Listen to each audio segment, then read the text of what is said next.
Okay, gee, sorry about that, guys. Balls deep in a great conversation and we freaking lose internet. But it's back up and running apparently. Alright, so we're going to give it a few minutes here to get everybody back in.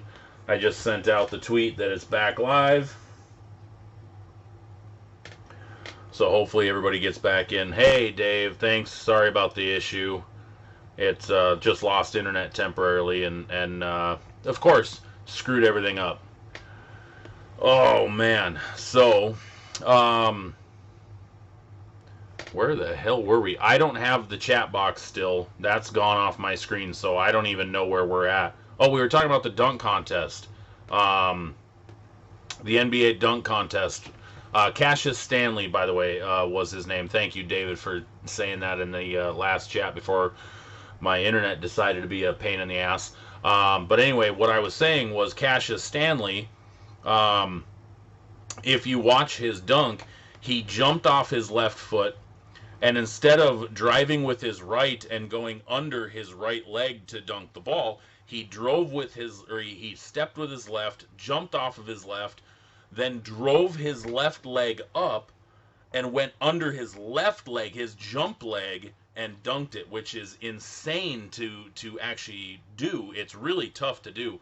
Um, in Alaska, when I was up in Alaska a number of years ago, they do this thing with in I think it was Anchorage, or I don't remember if it might have been Fairbanks that we were at, but we went to a small village outside of town, and they had this festival going on, and inside of this tent they were doing some competitions, athletic competitions and stuff, but they were the local games that they play, and one of the things they do is called what they call a one-footed high kick, and they put this beanbag hanging from a rope, hanging down from the ceiling, and the person has to jump off. They walk up to it, they stand on one foot, they jump off of that foot, kick the beanbag, and then they have to land on that same foot, so it's one-footed.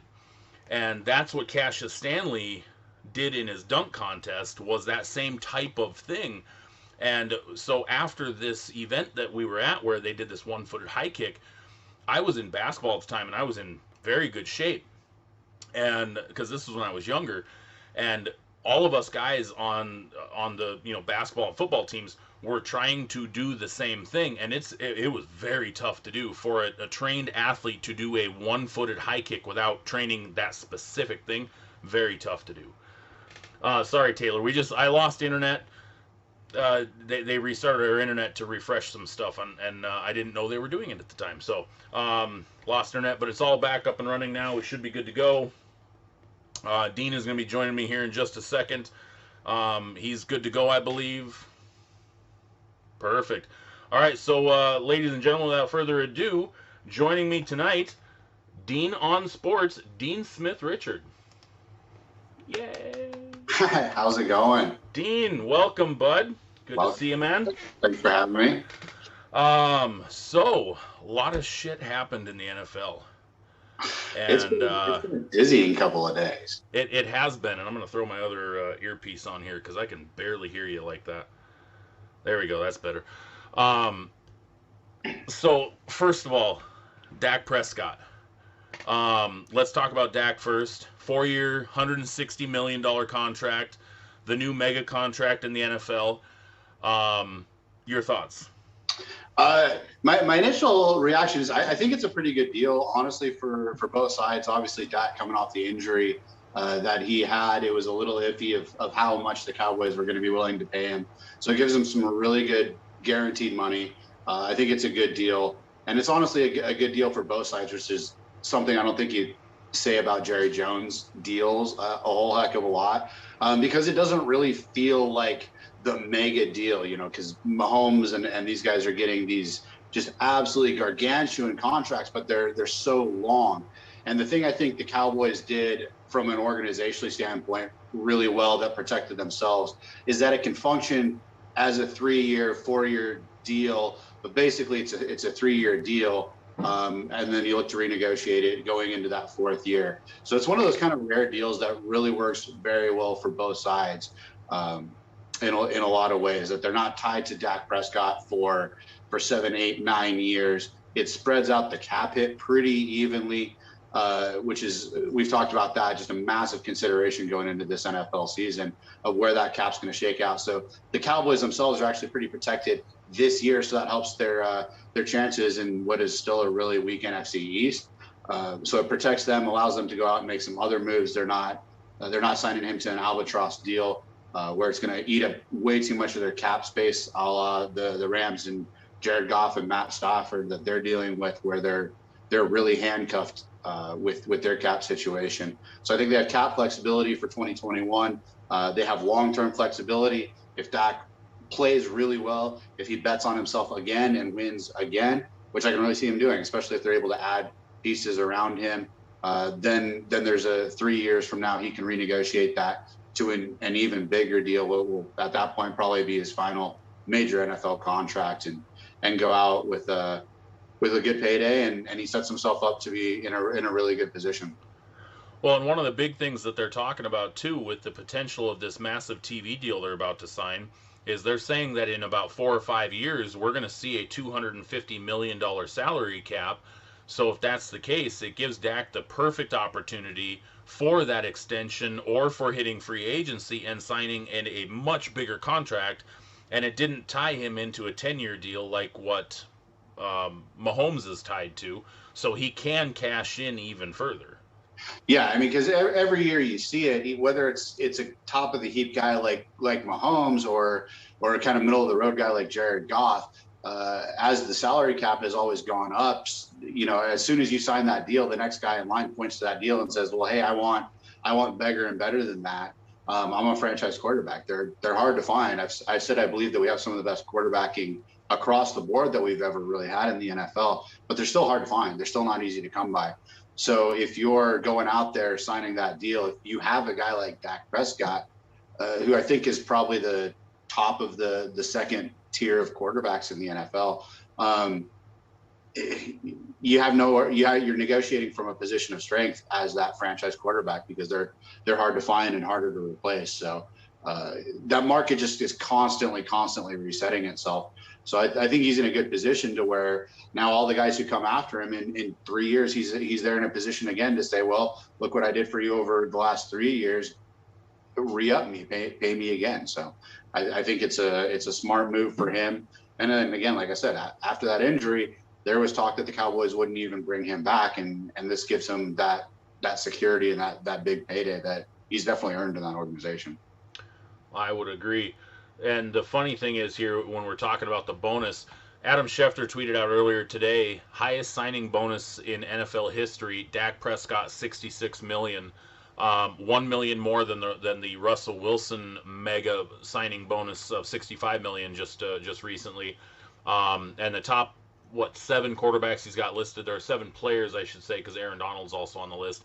Aaron Rodgers at 57.5, Matthew Stafford at 50, Matt Ryan 46.5, Joe Flacco at 40, tied with Aaron Donald at 40, which is a massive signing bonus for a defensive player, especially a defensive line.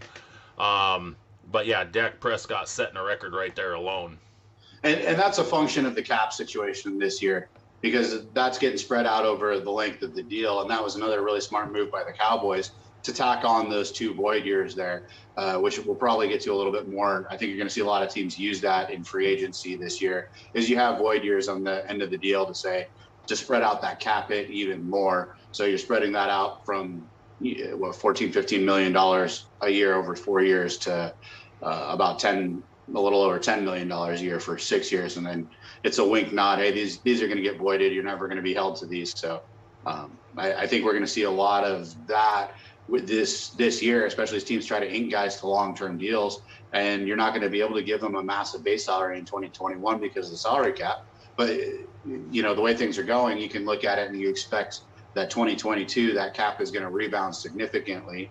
And then, like you said, that TV deal is coming, and then that's going to send it to even greater heights. So you don't want a bunch of players on your roster that you inked to deals in the 2021 offseason who are now massively underpaid relative to the rest of the league. So you have to find ways to protect yourselves. And the best way to do that in the NFL is using signing bonuses and void years. And Dak got thrown into the clause or into the contract as well, a no trade clause as well as a no franchise clause, which was a smart move on him. And Dallas did him one better. And what they're doing is they're doing a procedural tag before the signing, which is technically going to be his third tag in his career, essentially making it impossible for Dallas to ever tag him or any other team to ever Any tag other him in his team. career. Yeah, that's kind of the key to me, is that no other team can. Just with, you never know what might happen, and it protects him in a lot of ways.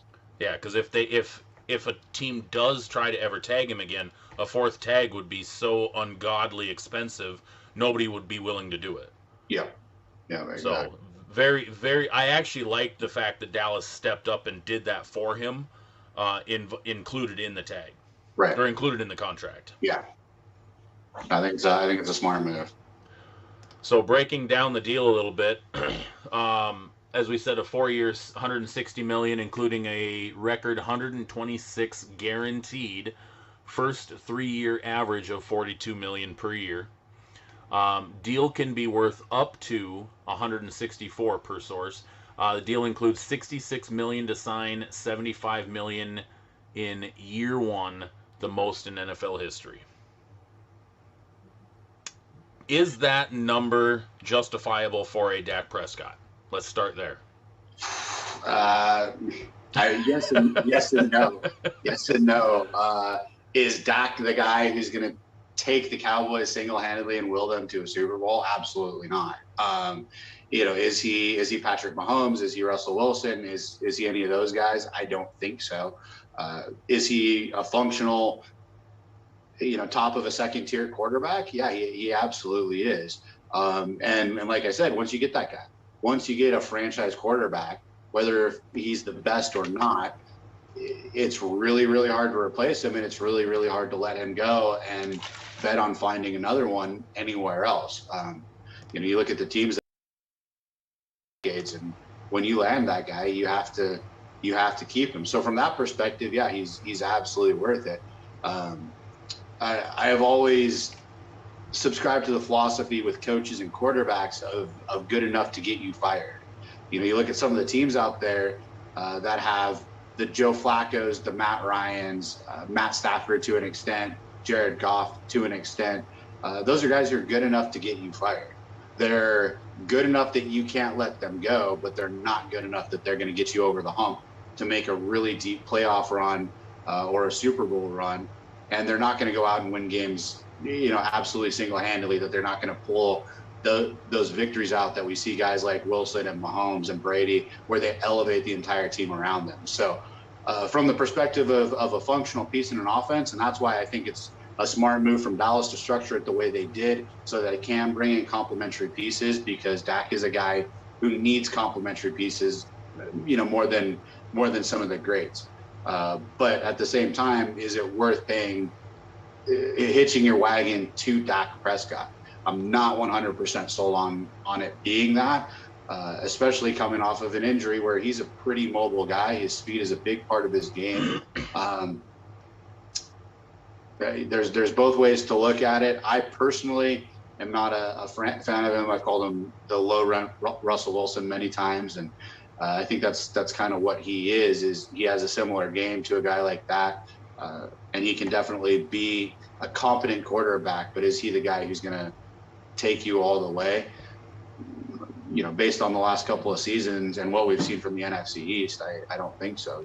A good quarterback, you take any of the top 5, 6, 7, 8, 9, 10 quarterbacks in the NFL and you stick them on a team and you put them in that division, and you're winning 9, 10 games. Speaking of Russell Wilson, I know we talked about this a little bit last week, in depth actually, and I don't want to beat a dead horse with this. After another week and seeing the developments with the Seahawks, is Russell Wilson going to be a Seahawk in 2021?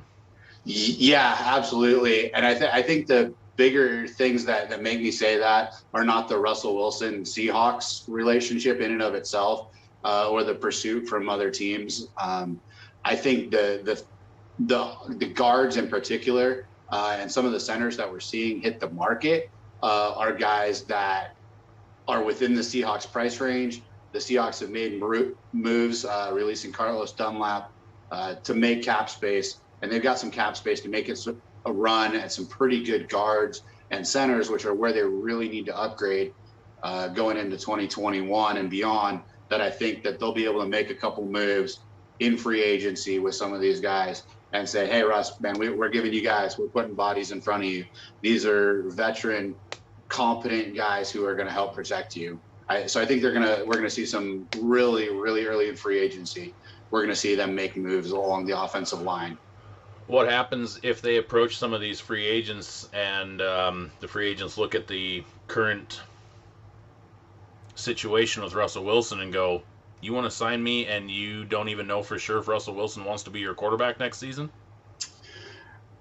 Unfortunately, there's not a lot of things Russ himself can do about that. He can sit out if he wants and not make the disgusting amount of money he's being paid to be quarterback for the Seahawks. But other than that, he doesn't have a lot of leverage to force anything to happen.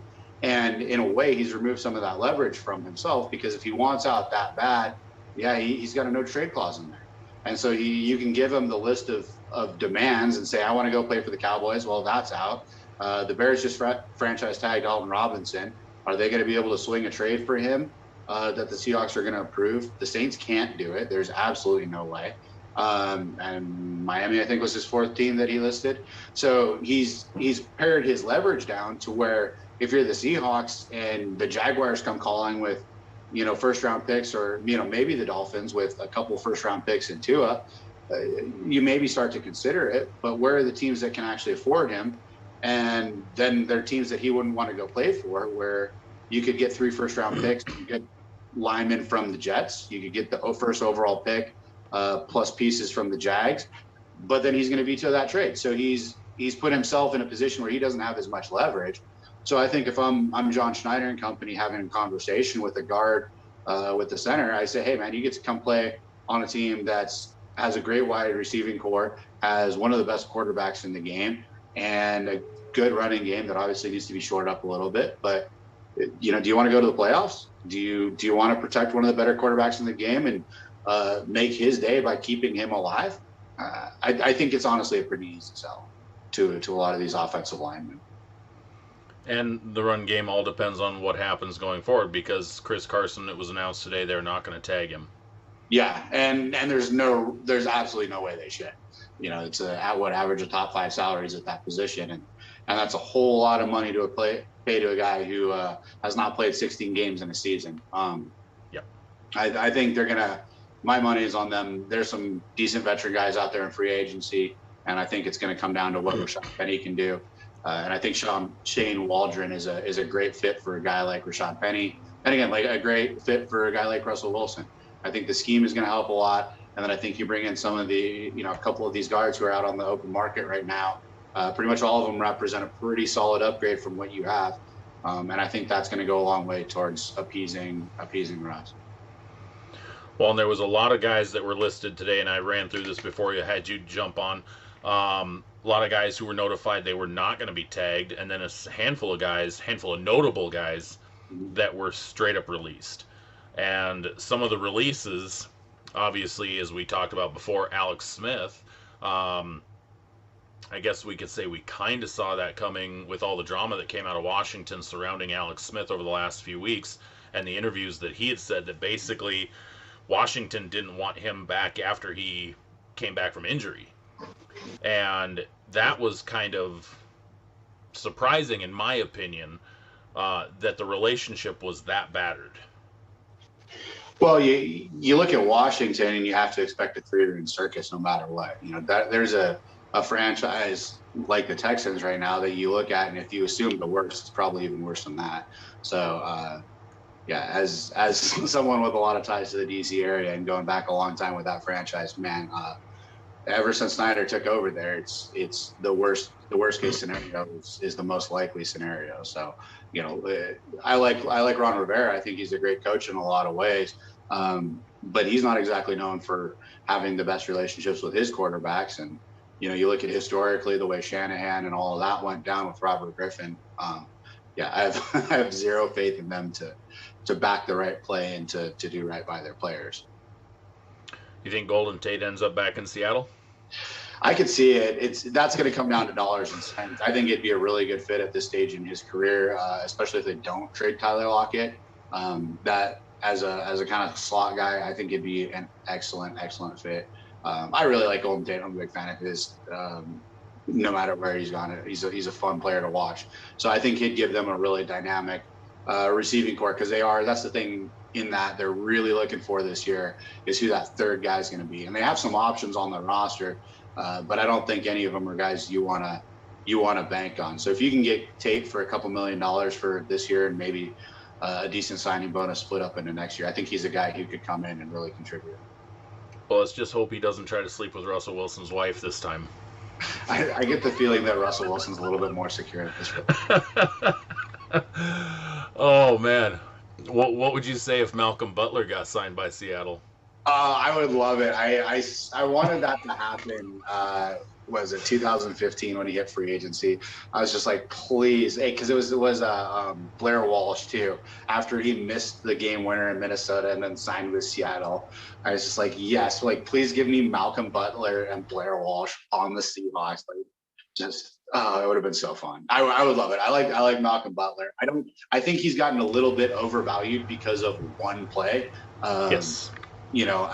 Which obviously, Malcolm Smith of the Seahawks had the same thing. He picked off Peyton Manning twice in the Super Bowl and then went on and signed this starter deal. And you're like, man, that's a special teams guy.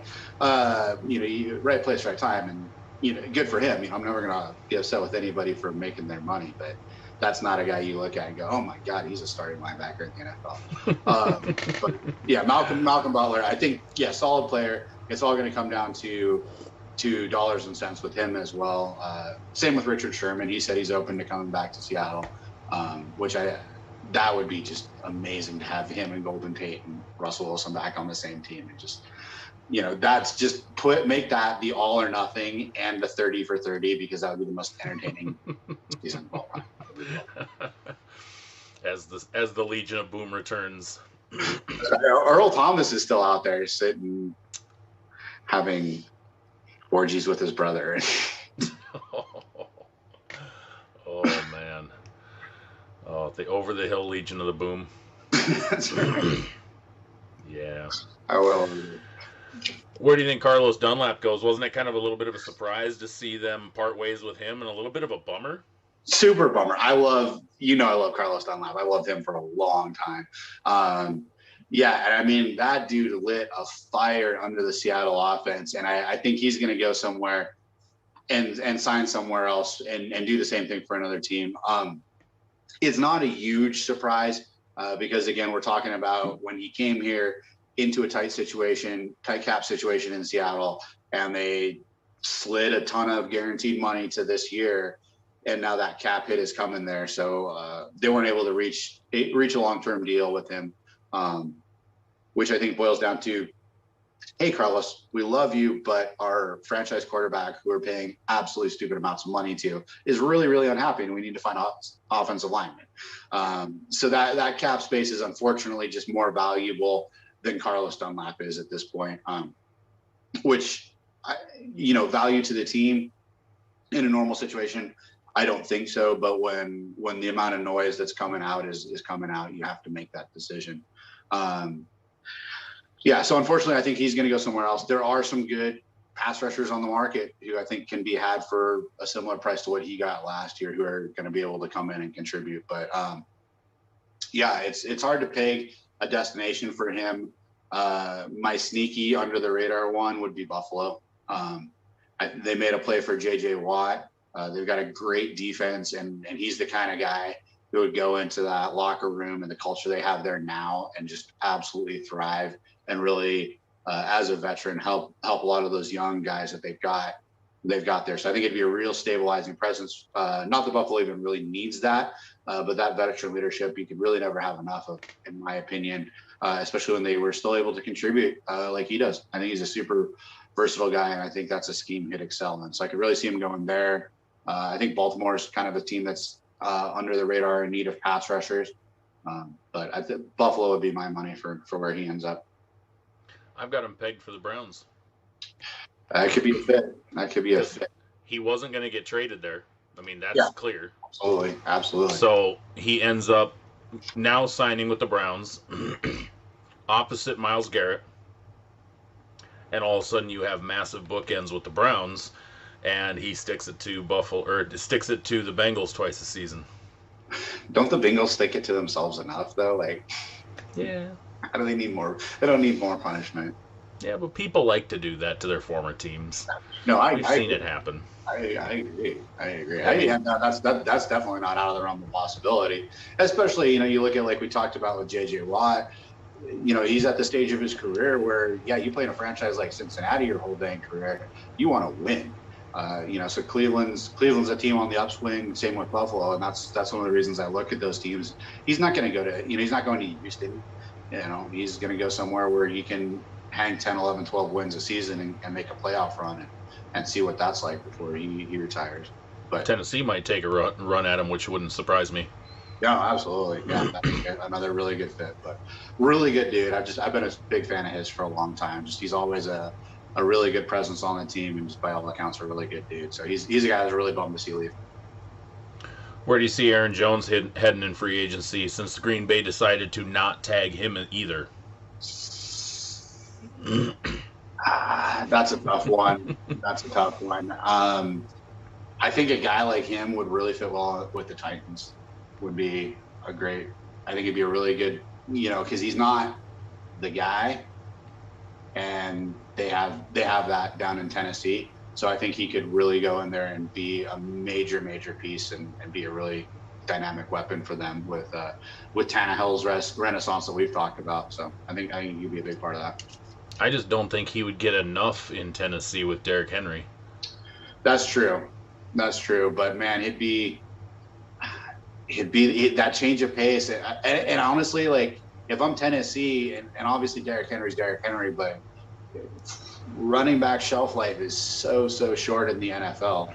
Do they have that second guy? Do they have a guy who can carry them for 4, 5, 6 games? So I don't know how much he's wanting and how much of that lion's share he wants, and if he'd be willing to go into a more rotational role. But I think in the offense they have there, it'd be just a really excellent complementary piece. Well, rumors are flying already. He's expecting to be around 12 to 15 mil a year. I hate to say it, but like paying running backs is just not something you should do. I think, and I say that with the full like admission that Derrick Henry is the absolute exception to that. But there's, we talk about quarterbacks and how hard it is to find them, and not that it's hard to find running backs, but running backs who are going to perform to the level of a second deal are so dang hard to find. They get beat up like never before. And they're just replaceable. You look at a guy like we just talked about in Chris Carson, who was a 6th round pick and contributed, granted had his health issues, but was a stud back for his entire rookie deal. So if you can find that kind of production in the late rounds of the draft, why are you going to pay $12 million a year for rolling the dice? Well, and I think that's one of the reasons why we're seeing a shift in the type of running back over to an Alvin Kamara, Christian McCaffrey-esque type of running back.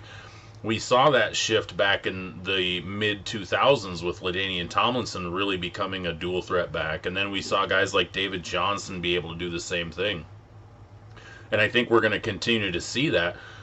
Derrick Henry is a model of, we'll almost call him old school running back, the smash mouth, in your face, I'm going to run your ass over, get out of my way, or I'm going to deliver pain. And there's not that many of those guys anymore.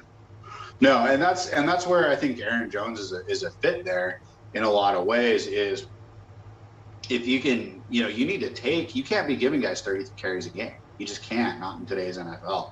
So if you, even if it's Derrick Henry, if you're taking that workload off of him, I go back to, like, sorry to beat the Seattle horse, but I love the way that Pete Carroll utilized Marshawn Lynch in his time here. There was always that rotational guy with him who would spell him and keep him at that, 20 carry, sometimes 15 carry threshold a game, so he could be at his absolute best instead of taking the amount of punishment. So I think Aaron Jones is a guy like that. And like you said, we're seeing more and more of these guys in the passing game, especially on teams with great receivers like Tennessee has, like Seattle has, like Kansas City has, like New Orleans has, where that not only are those guys effective out of the backfield as ball carriers, but as short intermediate route runners, to where they're out in the flats, running the little Texas route. How many times have we seen Alvin Kamara 3 yards beyond the line of scrimmage on a little curl, and then he turns it into 12, 15, or a 60-yard gain, just because Drew Brees is hitting him on a check down. So I think teams are going more and more that way as we have these wide open passing attacks that you and I have talked about these last few weeks. We just have wide open passing attacks. And the problem with that is if you don't have that check down for short yardage to get you something, to get you those 3, 4, 5 yards, that's where running backs are still super valuable. Is, okay, I need to get 3 yards in this situation. I need to do something to draw the defense in from just going to this kind of quasi prevent defense to keep me from chucking the ball downfield. It keeps those guys honest, and you get them out in space and allows them to make corners and safeties miss. I think, that's where so much of that position is going. And, Aaron Jones is pretty decent as a pass catcher too. So I think for passing downs, all that kind of stuff, he'd be a good complementary piece there. I don't know if Tennessee will go that way. I obviously don't know if he'd go to a place where you wouldn't be the featured back. But I think as a running back, you have to be a little bit more realistic about the position you play. Same thing with Chris Carson and some of these other guys hitting free agency. If you want $12, $15 million, man, you better be Derrick Henry. You better be Marshawn Lynch, who's going to play 16 games plus the playoffs, because if you're the focal point of our offense and you're getting that chunk of money at a position and you're missing 6 to 8 weeks a season, that's a dangerous gamble for a team.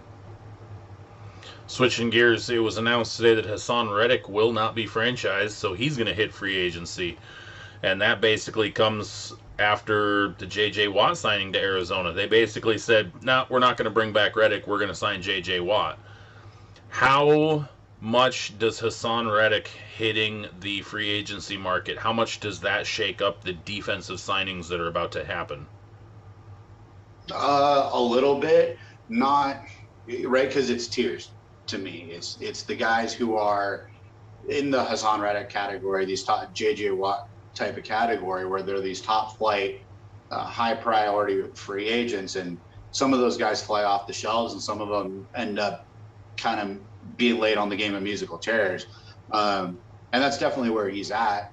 But how many teams need him? How many teams can afford him? We talk about guys like Carlos Dunlap going to teams like Buffalo and Cleveland, who are on a playoff trajectory already, who already have studs at their respective positions. They're not going to sign those guys. They're not going after that, massive cap chunk, especially this year. And maybe especially to guys they need to sign into a long-term deal, right? Are they looking to get a guy who can play for a couple of years versus the next 4, 5, 6, and are looking for a monster deal at that position? So they're gonna be more nibbling around the rotational guys, the Carlos Dunlaps, the mid-tier free agents, where the bounce back guys. Can I get you at a bargain? Can I get you for a good price? Can I get you to a long-term deal when maybe you thought you were only going to get 2 or 3? And I think that's where a lot of those teams are going. So it doesn't necessarily reset the market or affect a lot of those guys. It just affects on where he can go. Because, like, obviously, a team like Houston's looking to replace pass rushers. But if you're Hassan Reddick, do you want to go play for Houston, a dumpster fire of a team right now? Does anybody? Does anybody? Justin Britt signed there, and I'm like, how are they signing free agents? I don't know. Like, you question guys coming in with the Russell Wilson situation, and you look at Houston, you're like, hey, we're actively pissing off our own players and just getting rid of them. So yes, absolutely, come here. Most dysfunctional franchise in the NFL right now. So that's my curiosity is who are the teams who actually make a run at him? They're definitely out there. A guy of his caliber is not going to be a free agent for very, very long. But I'm very curious to see, is it then the upper tiers of the NFL, teams that are perpetually in the playoffs and or on the rise, or is it a mid-tier team that signs him thinking he's the guy and he just gets a bunch of money from a team with a lot of cap space. I asked you this last week, and we discussed this your first time when you were on the show. Do you see Deshaun Watson being rostered by the Houston Texans this year? No, it's the opposite of the Seahawks situation. It's the opposite of the Russell Wilson thing. He has all the leverage except financial, and it's not a matter of, hey, you guys haven't really, can you give me a little help here? They have burned every bridge they possibly could with him. He's taken a monumental sack, so he already has that complaint in the bag. And it'd be even more if he hadn't missed time because of getting hit so much. And then they've traded away one of his best weapons already for absolute peanuts. And then, obviously JJ Watt's situation is not necessarily related to it, but that defense is just absolutely crumbling. So if you give me the choice of, do you want to go get beat up for another year and win 2, 3, 4 games for a franchise that obviously doesn't care about you, the financial implication is a lot less. So I think he sits out until he's traded. So I think it's going to be, my gut is it plays out pretty similar to the Jalen Ramsey situation in Jacksonville a few years back. It's going to be a lot of back and forth, and yeah, maybe he shows up, but I think eventually they cave and realize, okay, we can get a couple of first-round picks for this guy, and otherwise he's just never going to contribute for us. Do you think they actually move him to Miami, or do they find a different suitor for him?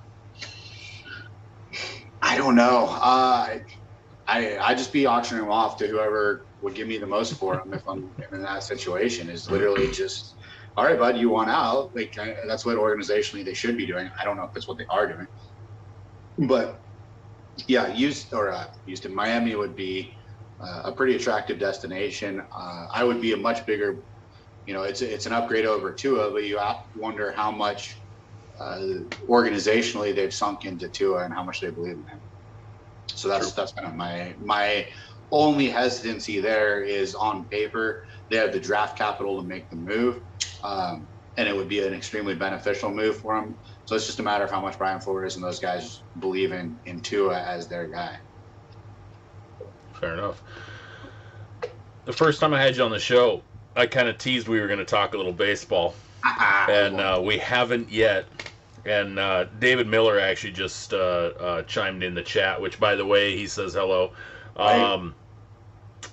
Mariners chat, is Taylor Trammell our opening day left fielder? Yes, absolutely. Absolutely. He is absolutely tearing it up in spring training right now. And so thank you, Kevin Mather, for just pulling back the curtain entirely, you moron. So there's no way we see Kelnick before mid-April, late May, and then he conveniently, has a knee injury, which may or may not be legit, but it's pretty convenient that he's shut down for a couple of weeks now. So that's Trummel's job to lose. They need to upgrade that left field spot right now a ton.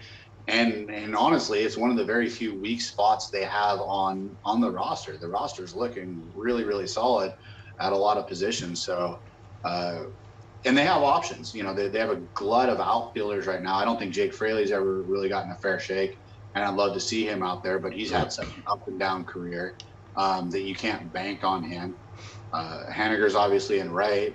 You have the reigning rookie of the year in center field. So, you have to look at your outfield and say, okay, who gives us the absolute best chance to win, which is Kelnick. So, but they're not going to do that. So it's going to be Trammell for right now. And then I don't know what they do. I don't know what their plan there is, but you can never really have too many outfielders in baseball, especially in your farm system. So it's going to be really interesting to see what Kelnick is doing in May, possibly June and July. If Trammell is still tearing it up, does Trammell or Kelnick get flipped again? So I'd be very curious. But opening day roster, unless the next 3 weeks just are a complete meltdown, Trammell's the guy. Well, and that's a big question. If Trammell's hitting, let's say, 265, does Kelnick get called up this year? This is the Mariners we're talking about. So again, it's one of those situations where I want to answer it like a good productive, team is going to approach, and how they're going to do it, and that has a better front office than the Mariners have had. And I'm a pretty big believer in Dipoto. Kelnick is one of my favorite players in baseball right now. I absolutely adore the kid. And I think he's going to make the case that you can't keep him down because Tremel's good. Tremel's really good. Kelnick's better. I think the Mariners, when all is said and done, 10, 15 years from now, I think we're going to look back at what happens over the next 2 years, and the Mariners are going to have possibly the greatest outfield in the history of baseball. And what do you do with Tremel though if you bring Kelenic up? I think he gets flipped for pitching. He gets flipped for either a starter or a catcher potentially. But I think he gets traded at that point because right now, all your fingers are crossed that you hit on Julio, Kyle Lewis, and Kelnick, right? That's the important thing, as you're banking on those guys, and all these other guys are insurance against that. Haniger's health, Tremel's insurance against the odds of you hitting on 3 absolute stud prospects who share an outfield is slim. So that way, if Kelnick goes down with injury, if Julio flames out somehow or the other, then you're protected. Then you can say, okay, well, at least we have this competent, above average left fielder who we're not afraid to throw out there every day. But when you look at the kind of guys that Kelnick and Julio are, you're just praying that Tremel hits and that Haniger stays healthy through the trade deadline. And you think Shed Long is going to pan out? Not the way Ty France is playing. Ty France is doing the exact same thing as Taylor Tremel. What do you have? He's on his 6th game as of today, 6-game hit streak. Probably a defensive upgrade from Shed Long, and I like Shed Long. Great dude, super humble, hardest worker I think out there. Just one of the hardest working guys, but his deficiencies are what they are at this point, and not that I don't think he could hold the position down, but you look at historically, especially the last 15 years where the Mariners have struggled, and you need guys who can put runs on the board, and right now Ty France is just tearing the cover off the ball. I think Shed Long's in the conversation for sure, as is Dylan Moore, but we're starting to see what happens when you have a good farm system.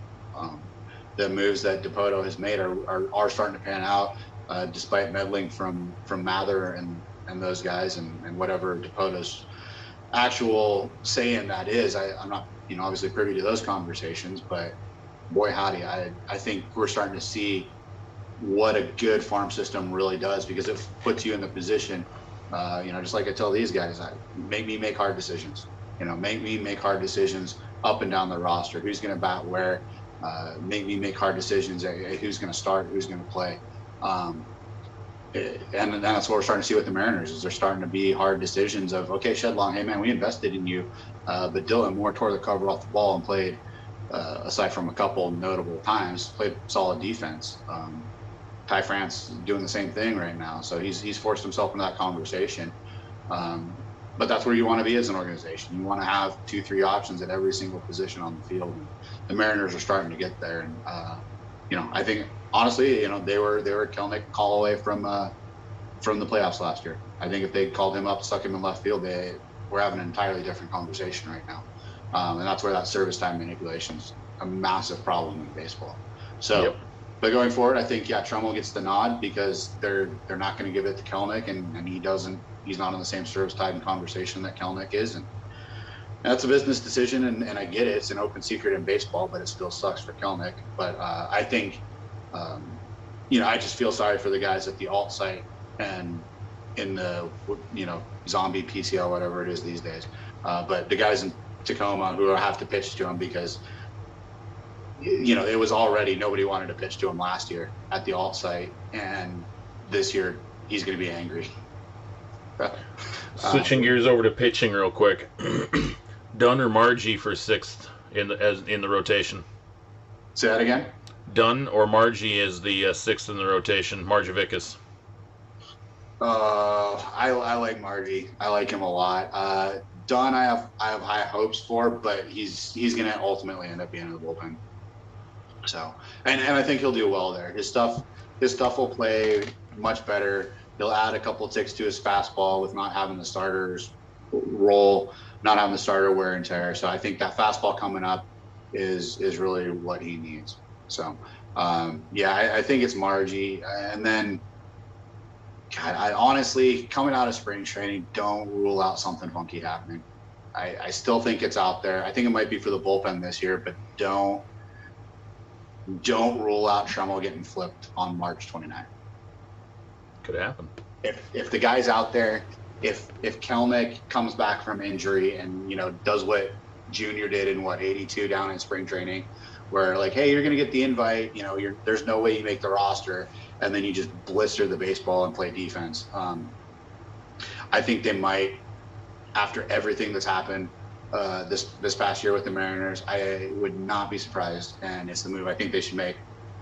If there's a guy they can get for Tremmel plus, maybe Dunn, maybe Margie, something. If there's somebody that they can go out and get that's going to just be an anchor, I think they go and get him. Last question on the baseball: Julio or Kelenic as future DH? DH. I don't think either of them are ever going to end up there. Not for another 15 years.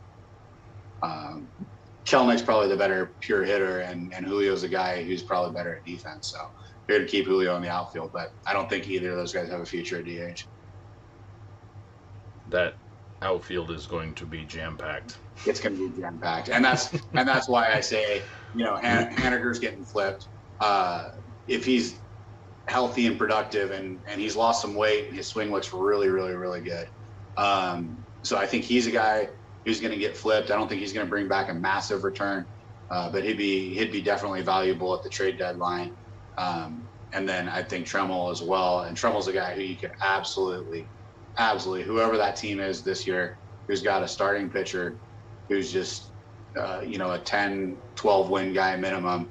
And I think him plus somebody will go out and get it. If he keeps up what he's doing, I would absolutely see him going for that. And then you've got, especially at the trade deadline, then you've got Julio, Kelnick, and Kyle Lewis out there, and that's just going to be an absolutely disgusting outfield for the next 10 years.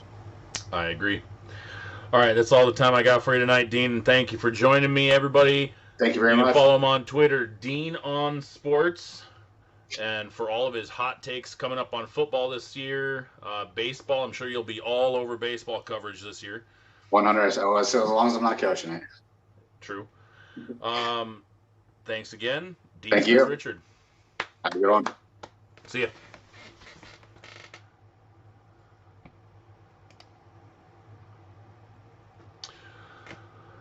Okay. Whew. Good time. Sorry about the internet again earlier, guys.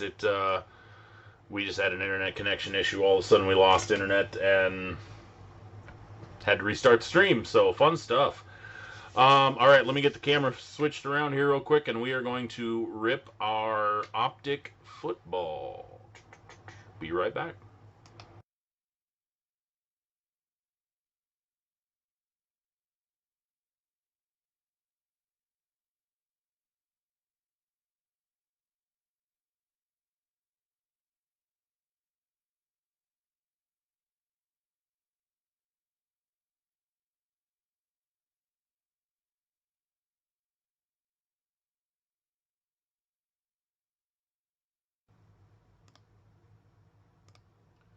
All right, guys. So, as I mentioned earlier, there was a little bit of an issue with the Fanatics blasters that I thought I was getting. I ordered these off the Fanatics website about 2 weeks ago. They jumped on, or they were available very briefly. They sold out quick, and a lot of people ordered them thinking they were getting Fanatics exclusive blasters, and I assure you they are not. I got caught by this as well, and I believe I overpaid for them. They were $60 each on the Fanatics website. So yeah, the FOMO involved made it so that a lot of people did not do their due diligence in checking to see what they were buying. And like I said, I am guilty of it as well. Either way, I have optic football blasters to rip. So we are going to get this moving. And we're going to rip these two blasters open and hope that we hit something decent. I have not ripped much for optic retail, as I have not been able to find hardly any. I know a couple of you guys have hit massive this year on just a handful of megas and hanger boxes and stuff. I think I got one or two. I think I got one mega so far and a couple of cellos that I traded at the last card show and picked up. So we're gonna rip into these. So you get one holo per box. All right. If you have not seen optic football yet, shame on you first of all, but second of all, here it is. Sam Darnold starting it off. Von Miller, we get a Cole Kmet red. Looks like a hyper red to start off. This is not numbered. But anyway, Cole Kmet, rookie, and then a Tyler Johnson base rookie. So we get a good pack to start with. Chris Godwin, Josh Jacobs, and we get our holo already. And could this be? It's not. C.J. Henderson, Jacksonville Jaguars. Rated rookie. And then K.J. Osborne. I thought we had a massive one coming. I saw that almost off-green potential Miami Dolphins look to it. Miles Sanders, Kerryon Johnson, Jedrick Wills, red. And Nate Stanley. So we get two reds of rookies. Not a bad start. Adam Thielen, Tyler Boyd, and we get a Henry Ruggs, the rookies. And then we get my PC, Chase Claypool. There we go. Chase Claypool, base rookie.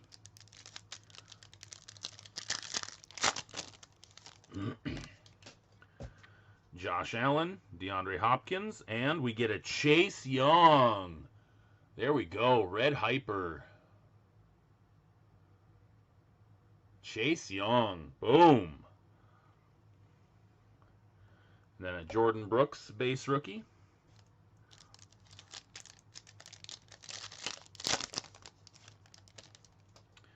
Cortland Sutton, Bobby Wagner, and a Quintez Cephas holo rookie. So we ended up getting two holos in this box, and then a base Quintez Cephas. All right, so that's box number one. Let's move on to number two.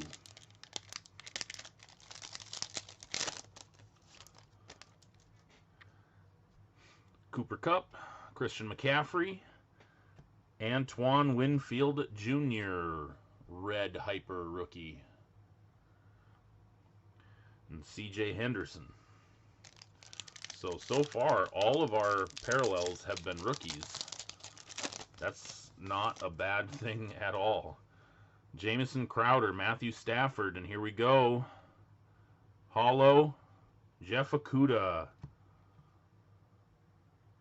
Jeff Okudah holo rated rookie. Jedrick Wills base rookie.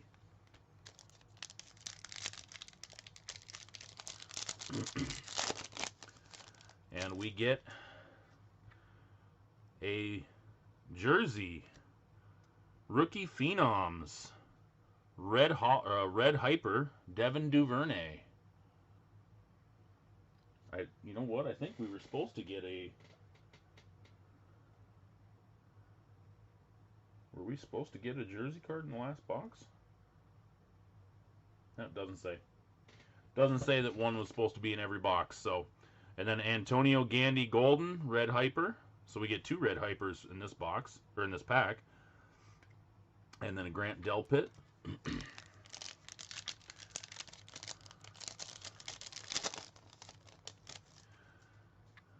Murray, Kirk Cousins, and then we get a Dominators, Derrick Henry. So that's our first insert, non-rookie insert of the 2 boxes. Derrick Henry. And then Darrington Evans, rated rookie.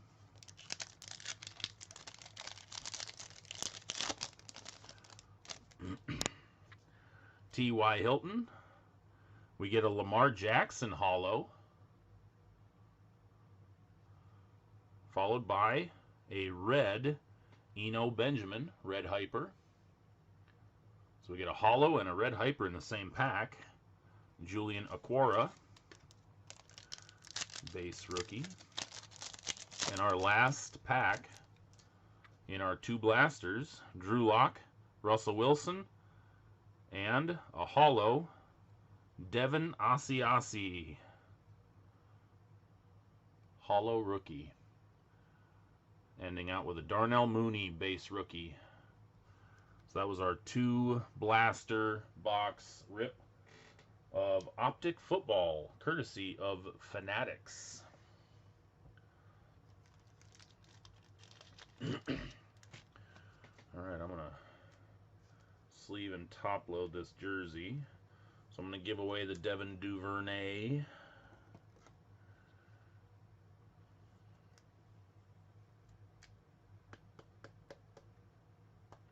No, not too shabby, no. The Chase Young really, there's the Duvernay. The Chase Young really helps out the value in that. So I'm going to give away the Duvernay. And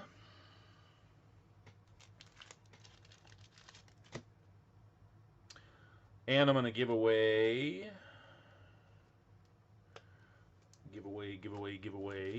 I'm going to give away one more prize.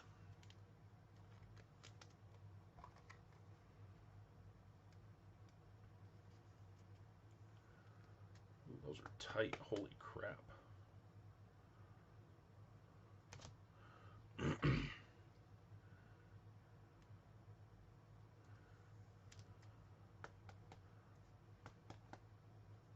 Yeah, Komet wasn't bad either. Alright, so I'm going to give away the Duvernay jersey to one winner, and then the other winner is going to win the Derrick Henry and the Lamar Jackson holo. How many people we even got on to win right now? I see David's on. Taylor's probably still on. Shane, maybe? That was a while ago. Who's all on right now? Just type me.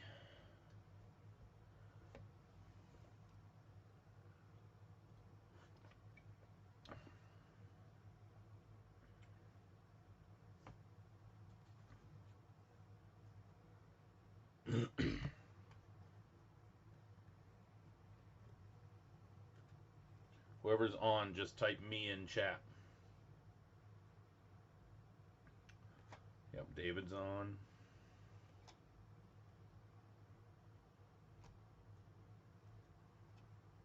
Shane's on. Tony's on.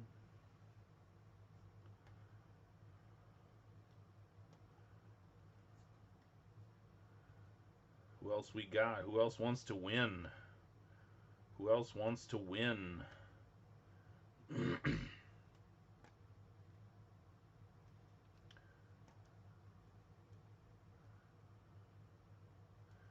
Anybody else want to win tonight? I know we had more on than this.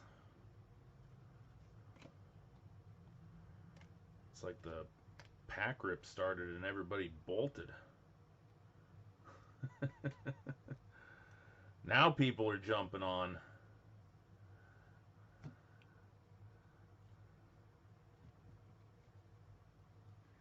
Now people are jumping on.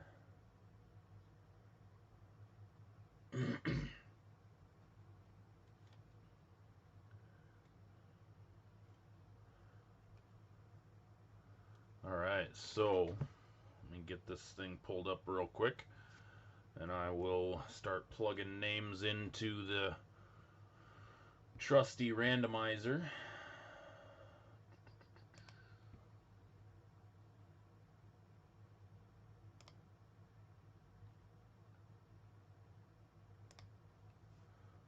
so I know we got David Miller in here. I know we got Shane in here. Oops, I can't type. Shane. Oh my gosh. I'm butchering typing. Well, it doesn't help that I'm trying to type around a camera right now. We got Tony.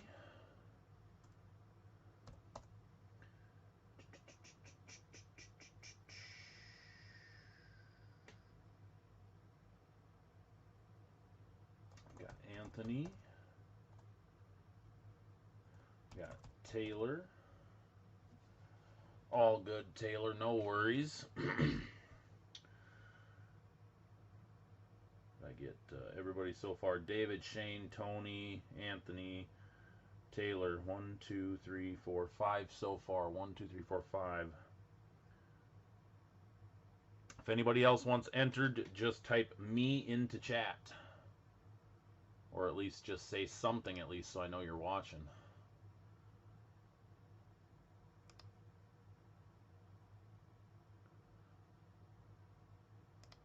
Alright, so we are going to randomize the list when it's time. 6 times. 6 times.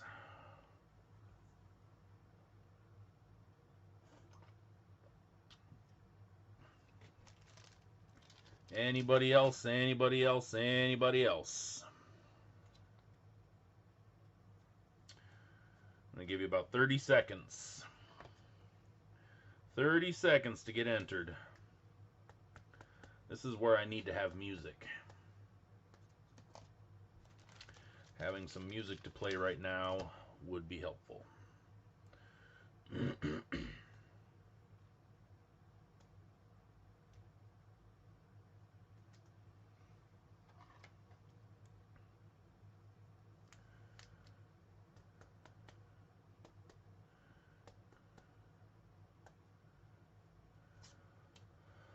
Anybody else want in? Otherwise, I'm going to close it down and we're going to do the random. The number 1 spot is going to win the Devin Duvernay jersey in the red hyper. Spot number 2 is going to win the Lamar Jackson Hollow and the Derrick Henry Dominators. Derrick Henry Dominators, the Lamar Jackson Hollow.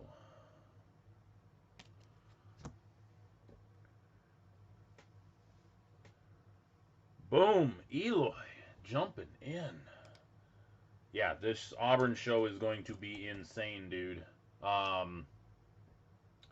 was talking about it earlier, and I don't know if you saw my tweet earlier, but I got an email from Ron earlier. He's got over 100 tables set up, signed up for this show, and he has to break it down to 2 locations within the mall because there's so many people for the show. It's gonna be huge.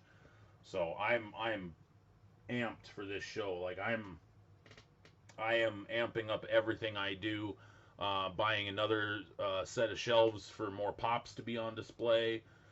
I'm gonna be bringing 3 times, aiming for about 3 times as many cards as I had the last show. So yeah, I'm looking forward to this. This is gonna be pretty freaking epic.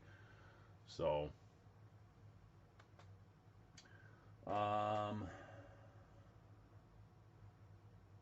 never confirmed. Oh, so are you not setting up, or are you going to just come?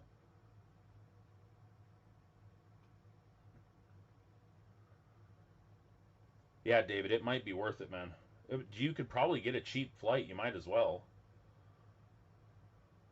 I'm trying to talk Jordan into coming from Fargo.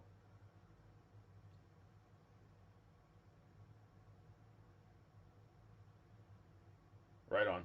Yeah, it's going to. I personally think this is going to be a good show for buyers, with having that much to choose from. I think this is going to be. It's going to be a buyer's show, personally.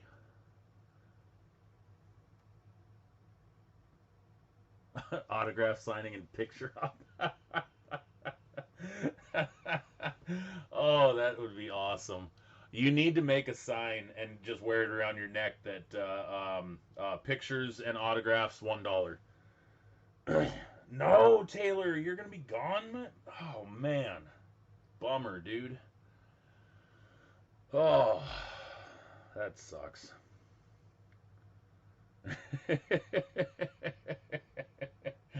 Oh man. Right on. Okay, well, let's get this drawing going. I already rolled the dice, as you saw. Some of you guys saw already. So we're gonna randomize the list 6 times, 6 times with our viewers. So good luck, everybody. 6 times. Number one, a two, a three, four, five, and the sixth and final time. Good luck, everybody. Tony taking the spot number one, winning the Devin Duvernay. Anthony, number two, getting the Lamar Jackson and the Derrick Henry. Congratulations, Tony and Anthony. Make sure you guys DM me your addresses and what you guys won so I can make sure I keep track of who got what. I'm going to take a quick picture so that I have a record of it as well. Boom and boom. And I'm going to flip the camera back around. So 1 second, 2 Tonys. 1 second here.